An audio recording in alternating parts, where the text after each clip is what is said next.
पशुपालक मित्रांनो, हा जो गोठा तुमच्यासमोर दिसत आहे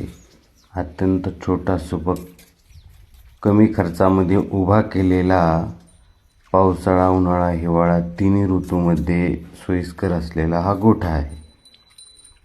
सांगण्याचं कारण हे आहे की नवीन दुग्ध व्यवसाय करणारा तरुण जो आहे 3-4 गाईपासून तो सगळ्यात पहिल्यांदा आहे नाही तेवढे पैसे गोठ्यातच घालून बसतो, कर्ज काढतो, महागाच्या गाई घेतो आणि सगळं बजेट संपल्यामुळं कर्जाचे हप्ते भरता भरता कुठेतरी दुधाचा भाव पण कमी होतो आणि मग पौष्टिक आहार नसताना त्याला कुठेतरी मुरघास विकत घ्यायला पैसे नसतात आणि चांगला खुराकसुद्धा द्यायला तो काटकसर करतो, हलका खुराक देतो आणि गाई खराब होतात. त्यामुळं महागडा गोठा बांधण्यापेक्षा गाईंना खुराकात पैसे खर्च करा.